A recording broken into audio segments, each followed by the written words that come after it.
Good morning to all of you. आज के इस ऑनलाइन सेशन में हम लोग कॉम्प्लेक्स नंबर से रिलेटेड एक क्वेश्चन पे डिस्कशन करेंगे।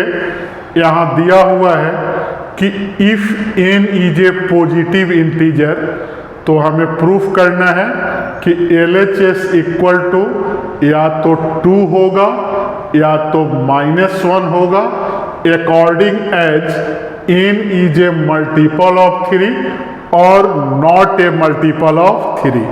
मतलब कि एक हमें प्रूफ करना है कि n अगर 3 का मल्टीपल हो, और एक केस में प्रूफ करना है कि n अगर 3 का मल्टीपल नहीं हो। तो मैं यहाँ लिख दे रहा हूँ कि हेयर LHS में क्या दिया हुआ है, लेफ्ट हैंड साइड में -1 प्लस √-3/2 और पावर n है। फिर यहाँ मैं लिख दूँ -1 √-3/2 का पावर n, और इसको एक और शेप में लिखेंगे, माइनस अगर रूट से हटा दें तो i लगा देंगे और पावर n, और फिर -1 √3i/2। तो क्यूब रूट ऑफ यूनिटी से हमें पता है कि -1 प्लस √3i/2 को हम लोग ओमेगा बोलते हैं, और -1 √3i/2 को क्या बोलते हैं, ओमेगा स्क्वायर बोलते हैं। तो लेफ्ट हैंड साइड हमारा क्या आ गया, ओमेगा का पावर n और प्लस ओमेगा का पावर 2n।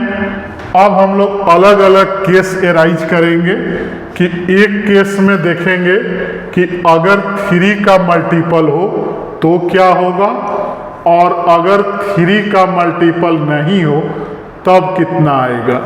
तो यहाँ मैं लिख दे रहा हूँ कि हेयर फॉलोइंग केसेस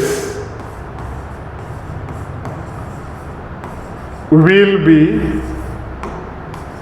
एराइज। तो केस 1 देखेंगे,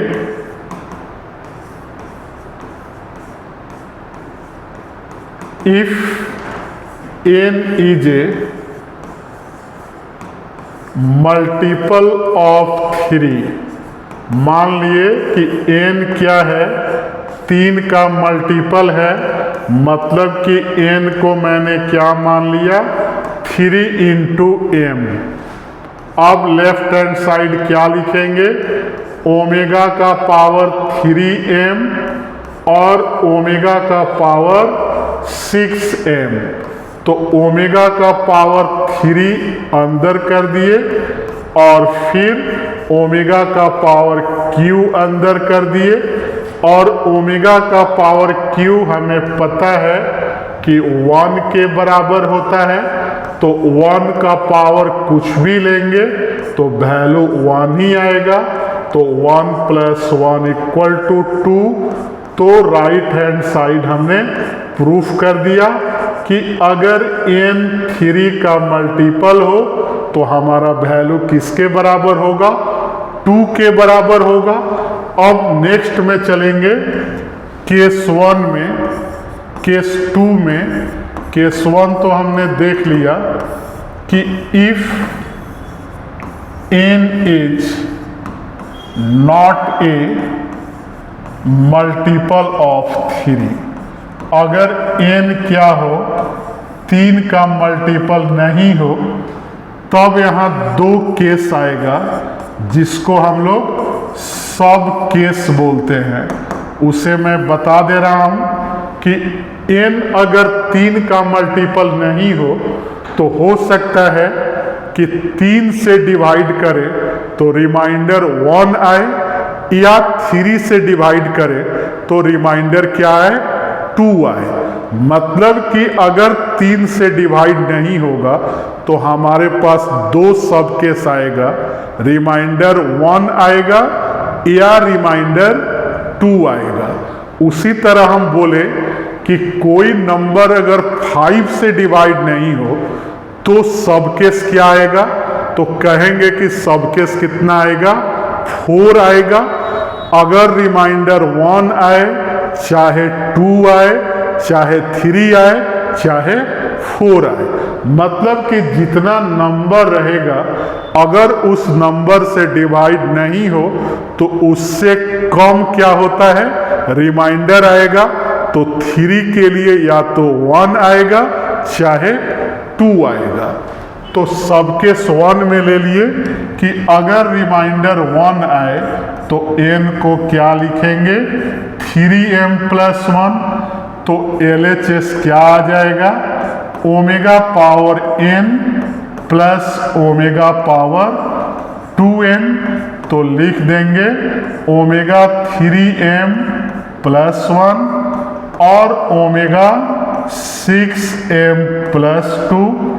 तो ओमेगा पावर 3m है, 3 का मल्टीपल है तो 1 आएगा। यहाँ भी 3 का मल्टीपल है पावर में तो 1 आएगा। तो क्या बच गया, ओमेगा प्लस ओमेगा स्क्वायर, जिसका वैल्यू क्या होता है, -1। का कि हमें पता है कि 1 + ओमेगा स्क्वायर 0 होता है। तो ओमेगा प्लस ओमेगा स्क्वायर -1। तो हमने राइट हैंड साइड प्रूफ कर दिया कि अगर 3 का मल्टीपल नहीं हो तो सब केस 1 में क्या होगा, -1 होगा। और अगर सब केस 2 देखें कि रिमाइंडर क्या आएगा, 2 आएगा। तो इसमें हम लोग क्या लिखेंगे, n = 3m + 2। तो LHS हमारा क्या आएगा, ओमेगा n और ओमेगा फिर 2m। तो ओमेगा n कितना हो जाएगा, 3m + 2 और 2m हो जाएगा 6m + 4। तो लिखेंगे कि omega power 3m × omega square और प्लस है बीच में तो प्लस दे के क्या लिखेंगे, ओमेगा × 3 कॉमन लेके m + 1 और × ओमेगा। तो ये भी 3 का मल्टीपल, यहाँ भी 3 का मल्टीपल, तो 1 आ गया। तो बच गया ओमेगा स्क्वायर प्लस ओमेगा। और यहाँ से देखें तो इसका भी वैल्यू क्या आएगा, -1। तो हमने क्या देखा कि सारे पॉसिबल केसेस क्या यूज करके हमने इसे प्रूफ कर दिया।